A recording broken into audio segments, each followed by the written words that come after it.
Ladies and gentlemen, we are gathered here to commemorate and to celebrate the victory of the war against Japanese fascism.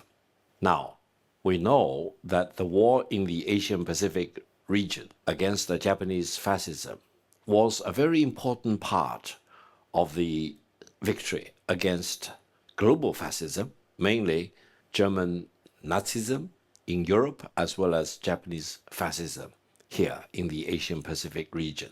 Now, for the Americans and for most of the people in the world, in the West in particular, they think about the war against Japanese fascism as a war of less than 4 years after the Japanese surprise attack on Pearl Harbor.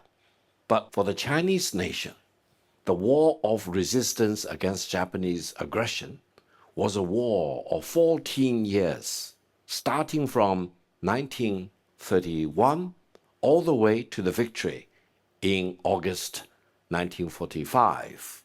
For 10 years, China stood by itself, fighting more or less alone against the onslaught of the Japanese aggressors. In 1931, the Japanese aggressors occupied China's northeast, and then they gradually expanded their aggression into many parts of China.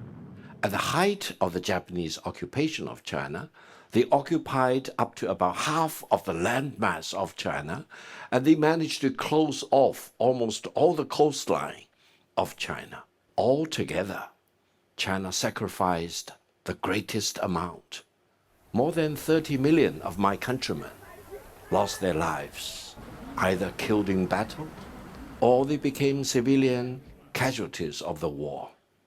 And one thing I hope mankind will always remember is that the Chinese nation refused to surrender. We promised that the nation as a whole should be united and keep on fighting against the aggressors from Japan.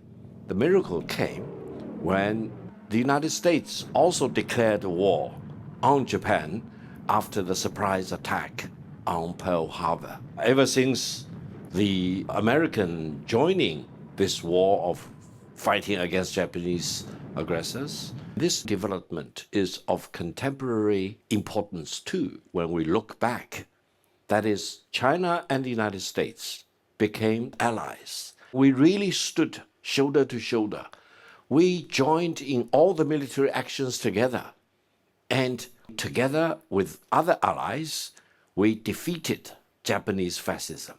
I think China really made the greatest contribution, not only in terms of the more than 30 million casualties that we suffered as a nation, not only for 14 years in a row, we never hesitated, and the Chinese nation as a whole wanted to be united, regardless of our party affiliations, regardless of our social status.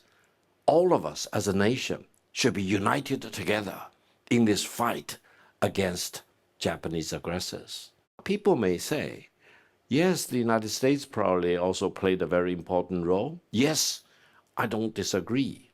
But with or without the United States joining the war in 1941, the Chinese nation will continue to fight against the Japanese aggressors until we expel all of them out of China, until we achieve the real independence of China by expelling the Japanese aggressors. Now, what are the lessons when we look back 80 years later, 80 years after the unconditional surrender of Japan? I think there are several things. One is that I believe we still live in the international order which was established in 1945 upon the ashes of the Second World War, based upon the unconditional surrender of Nazi Germany in Europe and the Japanese fascism in the Asian Pacific region. The order established in 1945 was not a unipolar world. It was meant to be a multipolar world to start with. And China was the first nation to sign the United Nations Charter, and China from the very beginning became a permanent member of the United Nations Security Council. So the first lesson we need to learn and keep in mind is that all the countries in the world, about 200 of us, need to rally around the United Nations and move forward together as mankind, regardless of our differences, and really focus on what matters the most. What matters the most for the people of today? Several things. One is to embrace peace. Secondly, to fight against wars of all kinds. Mankind does not need war. After the First World War, after the Second World War, we know the scourge, the calamities of war of all kinds for mankind. So, maintaining peace and unite against war of all kinds and focus on development. I would say people of all countries, mankind as a whole, need to improve their living standards. We need to really be friends with each other rather than view each other in hostile terms, try to destroy each other, for example, try to second guess each other, and try to get to each other's jugular. That's not going to build a better world for tomorrow. That will be really the calamity for mankind's future.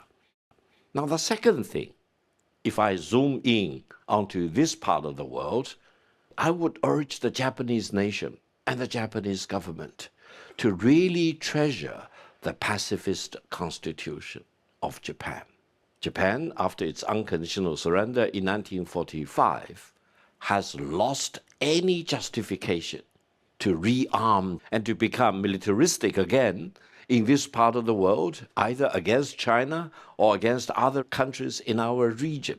Japan should really focus on peace and development and friendly relations with the rest of the world. Allow me to emphasize one thing. It is against the Japanese constitution if the Japanese government wants to move their military forces outside of Japan to other part of the world or any part of the world to constitute another military threat against other countries. This is very important. I think if we can permanently get rid of this Japanese fascism, whatever that remains of it, in whatever shapes and forms, I think East Asia as a whole and Asia-Pacific region as a whole will be a free region. All of us will benefit, including the Japanese people. That's the other thing. Now, the most important thing, allow me to emphasize, is peace between China and the United States. I've come up with my own theory. It's called Inevitability of Peace between China and the United States, which is a kind of rebuke of the so-called destined for war scenario for China and the United States. Why? Because when we look back upon the Second World War, when we look around the world of today, one thing is for sure. War is not an option and should never be an option for China and the United States. A war between China and the United States will be a global calamity. It will be, more or less, the Armageddon for mankind. So we need to promote peace between China and the United States, and we need to really urge those decision makers in Washington, don't view China as an enemy. China is not America's enemy. We were allies before in the Second World War in our joint efforts, which resulted in the unconditional surrender of the Japanese fascism. We can work together as partners going forward, and I hope all of us will believe in the inevitability of peace. Peace is the most important thing for China and for the United States, and peace is the only thing that really matters for mankind. Therefore, when we are gathered here, we are not only looking back, we are looking at the world today, but more importantly, we are looking forward into the future. A future of the world for our posterity, for our children, for our grandchildren. Then looking forward, how far do you want to look forward? In Chinese terms, we look forward minimum for the coming 5,000 years. I hope when we look forward into the coming 5,000 years, there'll be no war. There'll be no global war. And I see mankind in the coming 5,000 years in perpetual and eternal peace with each other. We are all brothers and sisters. No one should divide us. No one should plunge us in war, as mankind suffered in the Second World War. Thank you very much.